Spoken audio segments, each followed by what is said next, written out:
আসসালামু আলাইকুম। আজকে আমাদের বেসিক ক্লাস। আমরা কিভাবে একটা বাক্য কমপ্লিট করব, এই জিনিসটা আমরা ক্লাস 6-7 থেকে পড়ে আসছি। যেহেতু আমরা মিস করছি, হয়তো এই কারণে আমরা একটু জিনিসগুলা গুছায় উঠতে পারি নাই। তো চলেন আমরা দেখব কিভাবে লিস্ট আমাদের যে কমপ্লিটিং সেন্টেন্সগুলো আছে বা আমরা যখন আইএলটিএস এর মধ্যে বানায় বাক্য লিখবো, একটা অংশ আমি লিখলাম, আরেকটা অংশ আমি মিলাইতে পারতেছি না, কিংবা মিলানোর পরেও আমি কেন নাম্বার পাই না। আমরা বাংলা দিয়ে কনভার্ট করে করে ইংলিশ করে ফেলি, কিন্তু মার্কটা আসে না। তো ওই মার্কটা কিভাবে আসে এটা একটু আমরা দেখব। আগে গ্রামারটা ঠিক করব, এরপরে আমরা প্রথমে এসএসসি, তারপর এইচএসসি, তারপর আইএলটিএস এ সেম জিনিসই, জাস্ট খালি লিংক করে যাব।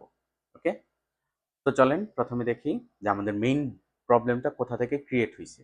মেইন প্রবলেমটা ক্রিয়েট হয়েছে আমরা টেন্সটাকে ক্লিয়ারলি বুঝি নাই। তো প্রথমে আমরা টেন্সটাতে ক্লিয়ার হব। ওকে, যদি আমরা কোনো বাক্য লিখি, বাক্য বানাতে যাই, তো আমাদেরকে দুইটা পার্ট যখন থাকবে তখন দেখতে হবে যে কোন পার্টে আমি কাজ করতেছি। প্রথম, যদি ধরেন এই বাম সাইডে একটা অংশ থাকে, ডান সাইডে একটা অংশ থাকে, মাঝখানে যদি একটা কানেক্টরস থাকে, কানেক্টরস কোনগুলা? Subordinating conjunction, coordinating conjunction, correlating conjunction. জটিল কথায় না গেলাম, সহজে বলি। এন্ড, বাট, অর, তারপরে হচ্ছে দো, although, if, till, until, unless, মানে যত কানেক্টরস আছে। ওকে, এই কানেক্টরস গুলার পরে দুইটা অংশ থাকে, একটা অংশ প্রথমে, একটা অংশ আহ, মানে একটা অংশ বাম সাইডে, একটা অংশ ডান সাইডে। তো বাম সাইডের যে অংশটা থাকবে এটার উপর ডিপেন্ড করে বাকি অংশটা করব। এটা ম্যান্ডেটরি না যে বামেই থাকতে হবে, হয়তো এই অংশটা দিবে অথবা এই অংশটা দিবে, যে অংশটাই দিবে ওইটা থেকে ধরে আমাকে বানাইতে হবে। কিংবা আমি যখন নিজে বানাই লিখবো তখন একটা সাইড আমি কি লিখছি এটার উপর ডিপেন্ড করে পরের সাইডটা আমাকে বানাইতে হবে। ঠিক আছে? তো প্রথম যে সাইডটা আছে, ধরেন আমি একটা অংশ দেখলাম প্রেজেন্ট ইনডিফিনিট টেন্সে, তাহলে যে কোনো কানেক্টরস থাক, এই কানেক্টরস এর পরের অংশ যেটা আছে সেটা হবে প্রেজেন্টেরই ইনডিফিনিটে অথবা কন্টিনিউয়াসে অথবা পারফেক্টে। যদি পাস্টের ইনডিফিনিট হয় অথবা পাস্টের কন্টিনিউয়াস পাস্ট পারফেক্ট হয়, তাহলে সকল কানেক্টরস এর পরের অংশে আপনি পাস্টের যে কোনো একটা ইনডিফিনিট, কন্টিনিউয়াস, পারফেক্ট যা ইচ্ছা আপনি ইউজ করতে পারবেন, করতে হবে। এখন কথা হলো, ভাইয়া আমি কি ইনডিফিনিট আছে এখানে আমি প্রেজেন্ট পারফেক্ট দিতে পারবো? অবশ্যই, আপনি তো সেম টেন্সে আছেন। আপনি বর্ডারটা মেনটেন করেন। আপনি খিচুড়ি পাকাইন না, প্রেজেন্ট ইনডিফিনিটের সাথেই না পাস্ট পারফেক্ট লাগাই রাখছেন, পাস্ট ইনডিফিনিটের সাথে প্রেজেন্ট কন্টিনিউয়াস লাগাইছেন না, আপনি ব্যালেন্স করেন। ঠিক আছে?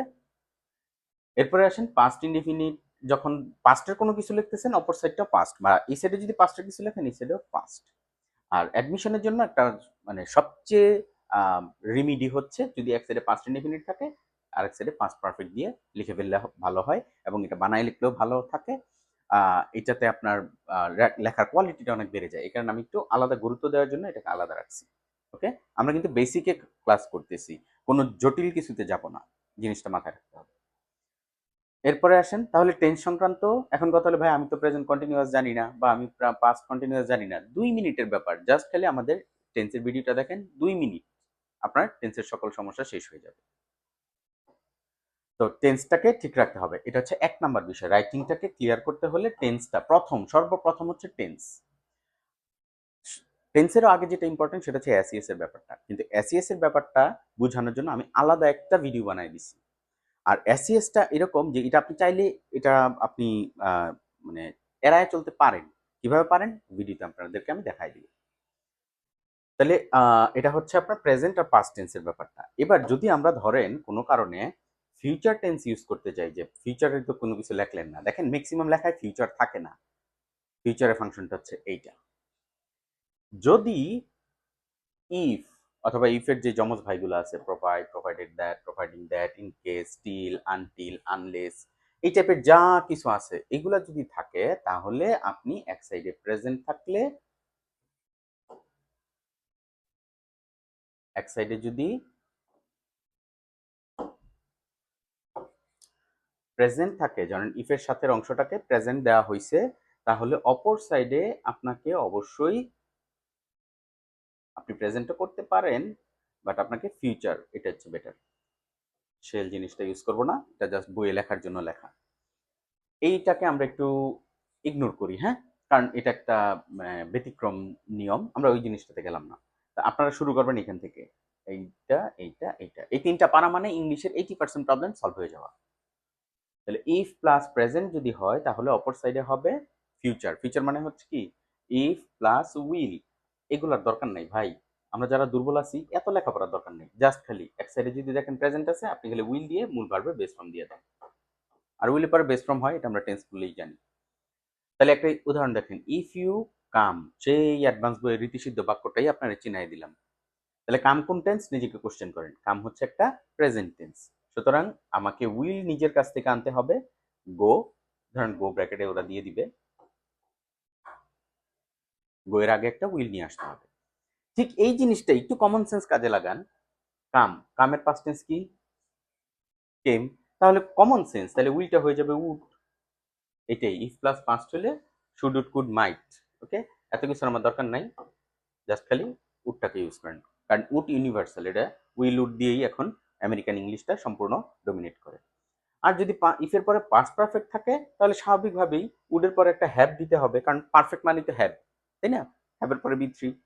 তাইলে if you had come, if you had come I, দেখেন উড হ্যাভ গন। ঠিক আছে, ভার্ব কিন্তু সবগুলোরই গো ছিল, গো। ক্লিয়ার? তাহলে আমরা দেখেন একটা জিনিস সিম্পলি, যে যদি ইফের যে অংশটা, একটা অংশ তো স্যার দিয়ে দিবে, এসএসসি তে দেন, এইচএসসি তে দেন, যে কোনো অংশ একটা অংশ দিয়ে দিবে। যদি একটা অংশ ধরতে পারেন প্রেজেন্ট তাহলে অপর সাইডে উইল, যদি ধরতে পারেন পাস্ট তাহলে উড, আর যদি পাস্ট পারফেক্ট হয় তাহলে would have V three. That's it. ইফের কন্ডিশনাল নিয়ে আর এত চিন্তা করার দরকার নেই। এবার যারা বানায় লিখতে যাবেন, যেমন এই কার্ভটা যদি 2010 সালে 10% হতো তাহলে 2020 সালে 16% হতো। তাহলে ইফ দ্য কার্ভ, যদি এবার আপনি প্রেজেন্টে দেন, হ্যাঁ, ইফ দ্য কার্ভ শোজ 10%, তাহলে আপনি পরবর্তী অংশে if the next year it will become will, আর যদি পাস্ট দেন তাহলে উড, যদি পাস্ট পারফেক্ট দেন তাহলে উড হ্যাভ। আপনি যখন নিজে লিখতেছেন আপনি তো তিনটা দিয়ে লিখতে পারেন, আপনি স্বাধীন। তাহলে এটাকে আপনাকে শিখতেই হবে। আপনি যদি মনে করেন গান গান, ভাই আমি দুর্বল, ভাই আমার ইংলিশ ভালো না, আমি ইংলিশে পারি না, ভাই দুর্বল ছিলেন, পাস্ট টেন্স শিখে ফেলেন, দুর্বলতা শেষ। এটা একটা ভাষা, এর চেয়ে জটিল কিছু না। ঠিক আছে? তো এই হচ্ছে ইফ এর কন্ডিশনাল। ইফ নিয়ে যত সমস্যা আছে জাস্ট খালি শর্টকাটে এই জিনিসটা শিখেন, আপনার বেসিক দুর্বলের যে সমস্যা এটা চলে যাবে। আরেকটা কথা মনে রাখবেন, বেসিক যেই স্লোগানটা চলে আমরা বেসিকে দুর্বল, আসলে এইগুলো আহামরি কিছু না। জাস্ট ছোটবেলায় আমরা পড়ি নাই, জিনিসটা পড়ে নিলেই বেসিক শেষ। অথচ ইফেরই কিন্তু প্রায় 20-25 ভাবে ইফটাকে আপনার ব্যারন্সে বিভিন্ন ভাবে বর্ণনা করছে, ক্লিকসে বিভিন্ন ধরনের সূত্র আছে, সিচুয়েশন বেজ আছে, ইন কেস আছে। এত কিছু দরকার নাই রে ভাই, আমার ইংলিশটা যতটুকু হইলে আমার লাইফটা চলবে অতটুকু তো আমাকে শিখতে হবে।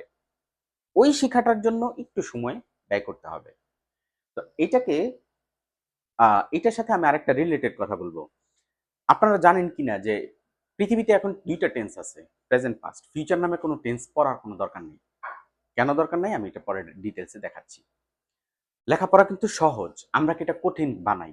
আর আমরা এটারে মানে আহ, বলেন বিজনেস বলেন, বা আমরা এখানে এসে যেটা আমি বুঝতেছি, যেখানে লেখাপড়াটাকে ইন্টারেস্টিং করা হয় আর আমাদের এখানে এটারে জটিল বানানো হয়।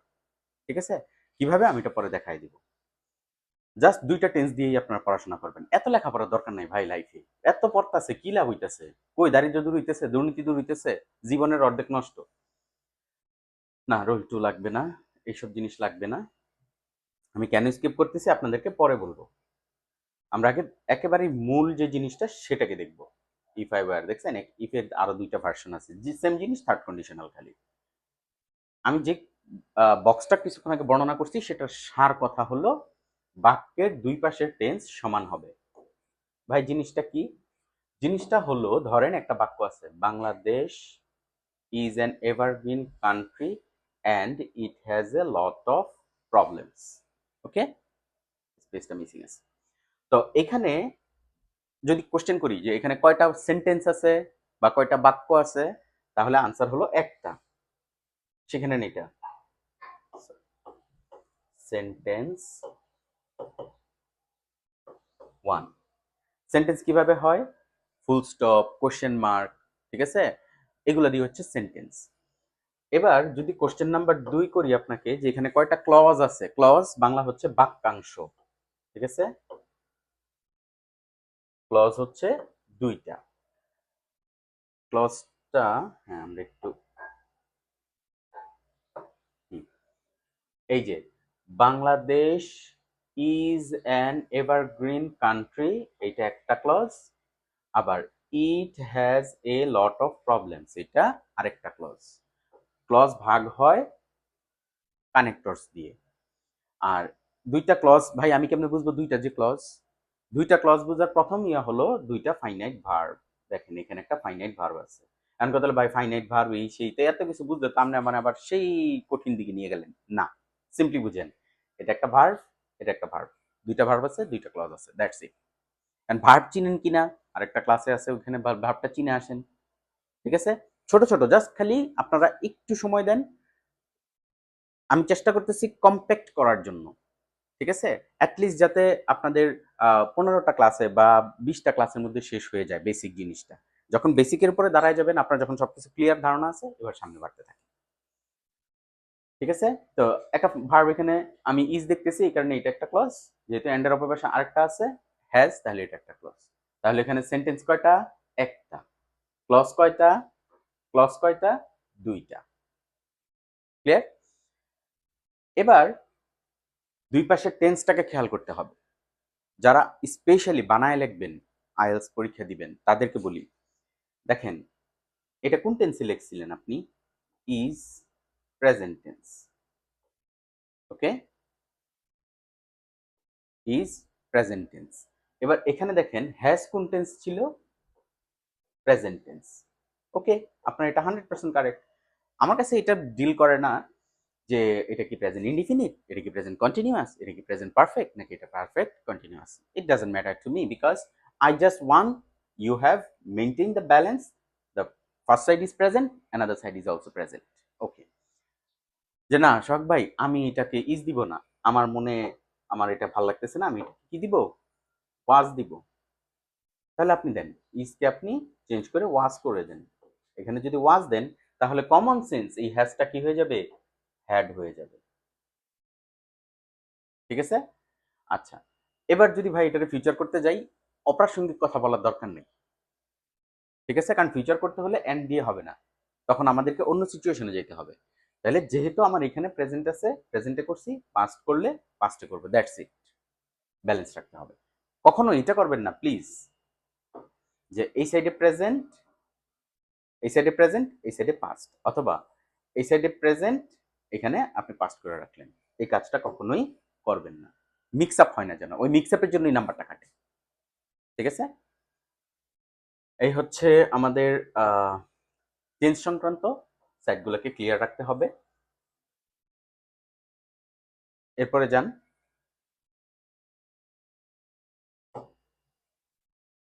অ্যান্ড, বাট অর কমা, এই জিনিসগুলার আগে বা পরে যে দুটো অংশ থাকে ওই অংশগুলো সবসময় একই রকম হবে। এটা কমন সেন্স, এটাও তো একটা কানেক্টরসের মতোই। দেখেন শামীম বট এ টি শার্ট, এখানে একটা কমা আছে, তারপরে জিন্স কমা আছে। তাহলে টি শার্ট কি ছিল? একটা নাউন। জিন্স কি ছিল? একটা নাউন। এ গ্লাস একটা নাউন। ঠিক আছে? যদি আমি এখানে নাউন না দিয়ে ভার্ব দিতাম, তাহলে তিনটেই ভার্ব হইতো। যদি আইএনজি দিতাম, তিনটেই আইএনজি হইতো। কমন সেন্সের ব্যাপার। আরেকটা জিনিস হচ্ছে যে শুধু যে এন্ড আর কমা তা না, বাটটাও কিন্তু এখানে অ্যাড করে নেন। এন্ড, বাট, তারপরে অর। ঠিক আছে? এগুলোর পরে যে ওয়ার্ড থাকবে অথবা যে টেন্স থাকবে একই রকম হবে। ঠিক আছে? একই রকম মানে বুঝছেন তো? প্রেজেন্ট হলে প্রেজেন্ট, পাস্ট হলে পাস্ট, নাউন হলে সবই নাউন, অ্যাজিটিভ হলে অ্যাজিটিভ, অ্যাডভার্ব হলে অ্যাডভার্ব। তো আসলে এতগুলো হয় না। ঠিক আছে? এরপরে যান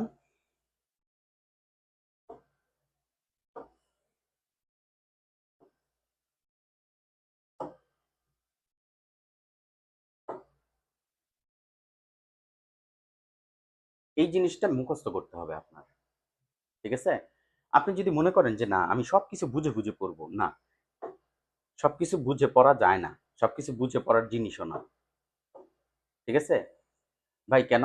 দেখেন একের পরে দুই হয়। ভাই আমি বুঝি নাই, যদি এটা না বুঝেন তাহলে মানে কান পাতালে দুইটা ইচ্ছা মতো দেন, বুঝা ফেলছে, একের পরে দুই হয়, বুঝতে পারছি ভাই, এটা একের পরে দুই, দুইয়ের পরে তিন, এটা বুঝার কিছু নাই। হ্যাঁ, বুঝতে পারবেন 2+2 = 4, 3+2 = 5, এটা বুঝার জিনিস, সবই বোঝা যায় না। ওকে, এইগুলা হচ্ছে যারা আমার স্টুডেন্ট, বুঝাবুঝির দিন শেষ, ধানের শীষের বাংলাদেশ। হ্যাঁ, be, to be, become, have, has, had, having, being, একটু ঘুরাই নিলাম, হ্যাভিং, বিং, গেট, বিন, এইগুলা যদি থাকে, এরপরে যে ভার্বটা আসছে চোখটা বন্ধ করে খালি হাতে খুঁজে দেখেন ইডি আছে কিনা, মানে পাস্ট পার্টিসিপল আছে কিনা, দ্যাটস ইট। এরকম স্ট্রং ধারণা নিয়ে পড়াশোনা করেন, সবই জবু থবু আনাড়ি এরকম পড়াশোনার দরকার নেই। ওকে, তো এখানে যখনই এই শব্দগুলো আসবে আপনি খালি পাস্ট পার্টিসিপল দিয়ে দেন। ক্লিয়ার? দেখেন একটা বাক্য লিখছি, he becomes thundered hearing this news. Become আছে, ব্রেনকে টাচ করেন, বিকামের পরে জানি কি পড়ছিলাম, কি জানি পড়ছিলাম, থান্ডার্ড। এভাবেই কিন্তু ভালো স্টুডেন্ট হয়। আমরা যখন অ্যাডমিশনের পরীক্ষা দিতাম বা আমরা যখন কোনো কম্পিটিটিভ পরীক্ষা দিতাম, তখন কিন্তু এই জিনিসগুলাই, বিকাম দিয়ে দিছে, বি কেয়ারফুল, বিকাম দিয়ে কি জানি, be to be, become, have, has, had, having, being, get, been, এগুলোর পরে ভার্বের পাস্ট পার্টিসিপল। বুঝতে পারছি? দ্যাটস ইট, জাস্ট খালি পাস্ট পার্টিসিপল করে ফেলেন। এখন এই কোশ্চেন আমার কইলেন না, এগুলোর পরে তো আইএনজিও হয়, আমি বারবার বলতেছি, এটা বেসিক ক্লাস। ক্লাস নিলে আমি যদি 100 ক্লাসও নেই, একটা ক্লাস আরেকটা ক্লাসের সাথে রিপিট হবে না, ওই দিকে এত ইয়া দেখানোর আমার দরকার নেই। আমার দরকার আমার দুর্বল স্টুডেন্টরা ভালো করতেছে কিনা, তারা কেরিয়ারে সফল হচ্ছে কিনা, দ্যাটস ইট। এগুলোর পরে আইএনজি হয়, কখন হয়, কিভাবে হয়, ওগুলো আলাদা ক্লাস, ওগুলা সারা জীবনে 10% ক্ষেত্রে কাজে লাগবে, যদি ভর্তি পরীক্ষা না দেন তাও লাগবে না, কিন্তু এই জিনিসটার জন্য আপনি পরীক্ষা খারাপ রেজাল্ট করবেন। ওকে, তাহলে এই জিনিসগুলোর পরে পাস্ট পার্টিসিপল হয়, কথা শেষ, মামলা খালাস, খারিজ। এখন এই শব্দগুলো মুখস্থ করার দরকার নাই ভাইয়া, আমি তো এগুলা কি মুখস্থ করে কি করব। যদি সবই এরকম বাদ দিতে থাকেন লাইফে, তাতে সবই বাদ গেল, শিখলেন কি, রইল কি? কিছুটা জমান আগে পুঁজি। এখানে একটা সুন্দর জিনিস আছে, ব্যান্ড স্কোর যারা ভালো পাইতে চান, যারা রাইটিং লিখতে গিয়া অনেক ভালো স্ট্যান্ডার্ড দেখাইতে চান, তারা এই জিনিসগুলো অবশ্যই মুখস্থ করবেন, আর এসএসসি এইচএসসি তে এটা অবশ্যই আসবে। ঠিক আছে, আপনাদের জন্য যে ওয়ার্ড এন্ড ফ্রেজ আছে এখানে তো অবশ্যই আসবে, প্লাস হচ্ছে আপনাদের যখন ফিল ইন দ্য গ্যাপস আছে তখন এখানের মধ্যে এটা দিবে, এবং ভর্তি কমপ্লিটিং সেন্টেন্সের মধ্যে এখান থেকে উইথ এ ভিউটির পরে দেখুন শূন্যস্থান দেওয়া আছে। সুতরাং এটা মুখস্থ করতে হবে। আর আপনার না, আমার তো মুখস্থ থাকে না, আমি দুর্বল, 5টা 7টা শব্দ ভাই, কতক্ষণ লাগে? 2 ঘন্টা পড়লে এইসব সূত্র তেনা হয়ে যাবে, জাস্ট একটু সময় দিতে হবে। এখানে কি কি আছে, যারা বানায় লিখবেন, বারবার বলতেছি, যারা বানায় লিখবেন প্লিজ এই শব্দগুলো ইউজ করার চেষ্টা করেন। সোহাগ ভাই আমি এত ভালো লেখি, তারপর আমার লিসেনিং এ রাইটিং এ নাম্বার আসে না, আমি তো ভাই অনেক লিখছি, আমার তো 7 আসার কথা, 5.5 আসছে। আপনার মধ্যে এগুলো নাই তো, এগুলোকে বলা হয় ফ্রেজাল ভার্ব। ঠিক আছে, ভার্বাল ফ্রেজ, এই জিনিসগুলো ইউজ করলে তারা বুঝে this student has a good capability, he can touch A lots of topics. যখন আপনি এই জিনিসটা পারবেন না, তখন জাস্ট খালি I go to, this is increasing, that one is decreased, এই জিনিসগুলো যখন আপনি বলতে থাকেন, তখন ওদের কাছে এই জিনিসগুলো দেখতে দেখতে বোর হয়ে যায়। যখন এগুলো ইউজ করবেন, ব্যান্ড স্কোর 6.5, 7, 8 এইভাবে উঠতে থাকবে। জিনিসটা কি, with a view to, look forward to, subject to, object to, addiction to, get use to, would you mind, can not help, worth, এগুলোর পরে ভার্বের সাথে আইএনজি হবে। ঠিক আছে, এইগুলা থাকা মানেই ভার্বের সাথে আইএনজি অথবা নাউন। অত দূরে গেলাম না, জাস্ট খালি এটা দেখেন। এখন এই শব্দগুলো মুখস্থ করা তো আমার ঠেকা নাই, কারণ আমাদের দিন ঠেকা ছিল, আমি মুখস্থ করে ফেলছি, কারণ আপনার মুখস্থ করার পালা। ভাই এগুলা কি কাজে লাগে, একটা জিনিস দেখাই দিই। হ্যাঁ, একটা এক্সাম্পল এখানে নিচে দেওয়া আছে। আচ্ছা, I came here with a view to meeting, আমি একটা মিটিং এর জন্য এসেছিলাম। খেয়াল করেন, I came here with a view two meeting, আমি এখানে এসেছিলাম মিটিং এর জন্য। ঠিক আছে, এখন look forward two, I am looking forward to, I am looking forward to meeting with him. আবার সরাসরি নাউনও বলতে পারেন। Subject to, this is not subject to work, work আসলে নিজেও নাউন, নিজেও আইন ভার্ব, এই কারণে আইনজিও দিতে পারেন। ঠিক আছে, একইভাবে would you mind helping me, যদি কিছু মনে না করো একটু হেল্প করবা, প্যাটার্নই আলাদা। I can't help doing this work, আমার আর কোনো উপায় ছিল না এটা করা ছাড়া, তাকে সাহায্য করা ছাড়া আমার কোনো উপায় ছিল না। দেখেন তো প্যাটার্নই আলাদা। I can't help doing this, I can't help doing this, আমি এটা না করে পারলাম না, তাকে সাহায্য না করে পারলাম না। ঠিক আছে, আর এগুলোর অর্থটাও জেনে রাখতে হবে। ওকে, এটা নিয়েই আমরা স্পেসিফিক যখন বানাই লিখবো আমরা অর্থগুলো দিয়ে দিব। উইথ এ ভিউ টু, উদ্দেশ্যে, সবগুলোই মোটামুটি উদ্দেশ্য আর কি। গেট ইউজ টু অভ্যস্ত, এডিকশন টু অভ্যস্ত, উড ইউ মাইন্ড যদি কিছু মনে না করো, can not help, can not help মানে হচ্ছে সাহায্য না করে পারা যায় না, ওর্থ মানে যোগ্য, yeah this this work is worth worth earning, এই কাজটা উপার্জনের জন্য আসলেই যোগ্য। ঠিক আছে, এই হচ্ছে বিষয়। এরপরে আসেন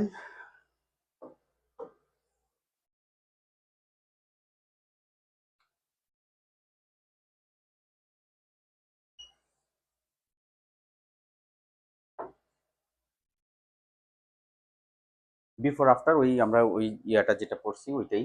এক সাইডে প্রেজেন্ট হলে পাস্ট ইনডিফিনিট হলে অপর সাইডে পাস্ট পারফেক্ট, এক সাইডে পাস্ট পারফেক্ট হলে অপর সাইডে পাস্ট ইনডিফিনিট। এই জিনিস পড়তে পড়তে আপনারা তিতা হয়ে গেছেন। আমি জাস্ট খালি একটা কথা বলে দিই, বিফোর শব্দের অর্থ আগে, আগে হচ্ছে জটিলটা পাস্ট পারফেক্ট, হ্যাঁ বা নো পাস্ট পার্টিসিপল করো, বাকি এটা পাস্ট ইনডিফিনিট হবে। আর আফটার মানে পরে, পরে হইছে জটিল জিনিস, ঝামেলা পরে। ঠিক আছে, হ্যাড আর নো পাস্ট পার্টিসিপল। ঠিক আছে, দ্যাটস ইট, ওই সূত্র প্রথমটাই।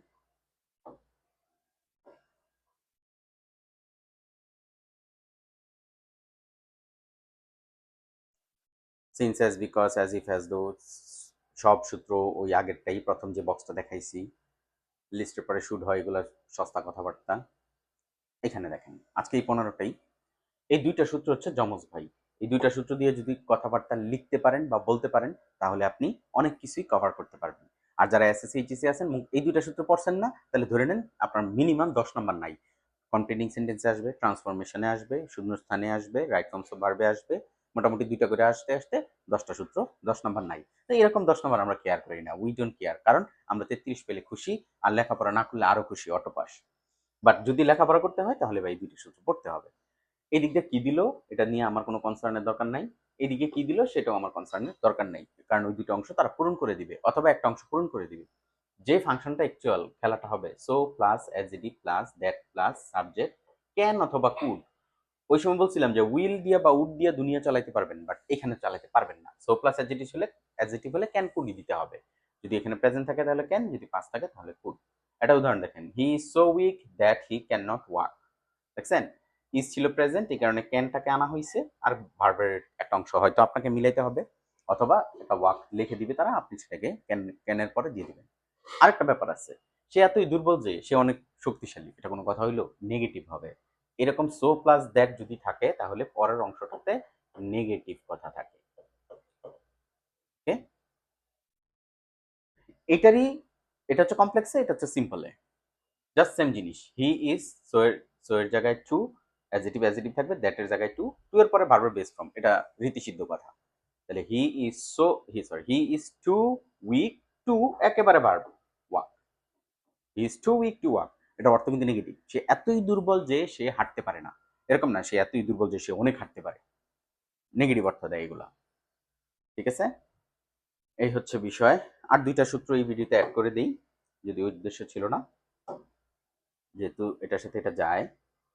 সেটা হলো, দেখেন, বাই প্লাস আইএনজি, বাইয়ের পরে যে কোনো সময়, এগুলা রীতিসিদ্ধ কথাবার্তা ভাই, এগুলা তো আপনার না শেখার কোনো সুযোগ নাই, আপনি যে ক্লাসেই হন। আপনি এগুলা ক্লাস 6-এ পড়ার দরকার। এখন আমাদের এডুকেশন কোয়ালিটি ভালো না, আমরা সময় দিই না, যার কারণে আমরা হয়তো একটু পিছনে পড়ছি। জাস্ট কথাটা শিখে নেন। আমি বলছি আমার নাম মাহফুজুর রহমান, কালকে আমার সাথে দেখা হইলে, মৌতের আগ পর্যন্ত দেখা হলে, ও এই লোকটার নাম মাহফুজুর রহমান, শিখে ফেলছেন শোনার পরে। একই জিনিস, যদি কোনো কথায় বাই দিয়ে শুরু করেন তাহলে যে ভার্বটা পরে লিখবেন তার সাথে আইএনজি দিবেন। বাই প্লাস আইএনজি, আইএনজি মানে বুঝছেন তো, যে ভার্বটা বলবেন সেটার সাথে আইএনজি। তাহলে এটা অবশ্যই পজিটিভ বাক্যে হয়, যেমন by working hard you can shine in life. যদি এটাকে উইদাউট দিয়ে করেন তাহলে আইএনজি থাকবে, কিন্তু এটা একটা নেগেটিভ সেন্টেন্স হবে। উইদাউট ওয়ার্কিং হার্ড একটা নট লাগাই দিবেন মাঝখানে, কারণ কাজ ছাড়া উন্নতি করতে পারবা না। ঠিক আছে, এই তো যাই হোক, আমরা আজকে 17 পর্যন্ত আসলাম। এই ভিডিওটা এই পর্যন্তই রাখলাম, কারণ বেশি বড় হলে বোরিং হয়ে যাবেন, তখন আপনাদের আর ভাল লাগবে না করতে। তো প্রথম বিষয় হলো আমরা যে দুর্বল দুর্বল বলি এই জায়গাগুলোকে ক্লিয়ার করেন। এই জায়গাগুলো যখন ঠিকঠাক লিখতে পারবেন আস্তে আস্তে আপনার রাইটিং ক্লিয়ার হয়ে যাবে। রাইটিং ক্লিয়ার হলে আপনি স্পিকিং ক্লিয়ার হয়ে যাবে। রাইটিং আর স্পিকিং এ আইএলটিএস লাগে। আর আপনারা যখন এসএসসি এইচএসসি তে পরীক্ষা দিবেন তখন এই জিনিসগুলোই জাস্ট খালি আপনার সিলেবাসে ঢুকবেন, ঢুকে দেখবেন আমরা দেখাই দিব, কানেকশন করে দিব। যাই হোক, বেস্ট অফ লাক। আর আমাদের ভিডিওগুলো যদি ভালো লাগে আমাদের ভিডিওর চ্যানেলে সাবস্ক্রাইব করে নেবেন। আর যদি কোনো আপনার মনে হয় যে না জিনিসটা ভাইয়া এই জিনিসটা একটু দেন, ওই জিনিসটা একটু দেন, আমাকে জানাতে পারেন, কমেন্ট করতে পারেন। আমরা চেষ্টা করব সর্বোচ্চ আপনাদেরকে কিভাবে ইজি করে দেওয়া যায়। হ্যাঁ, এটা আমি বলবো না যে একেবারে এমন ইজি করে দিব দুনিয়ার সবচেয়ে ভালো হয়ে যাবে। আমি যেটা বলবো যে আপনি যত দুর্বলই হন জাস্ট একটু আমাদেরকে ফলো করেন, একটা সময় দুর্বলতা থাকবে না। এতটুকু গ্যারান্টি আমি আপনাদের দিতে পারি। ভালো থাকবেন সবাই, সুস্থ থাকবেন। আল্লাহ হাফেজ।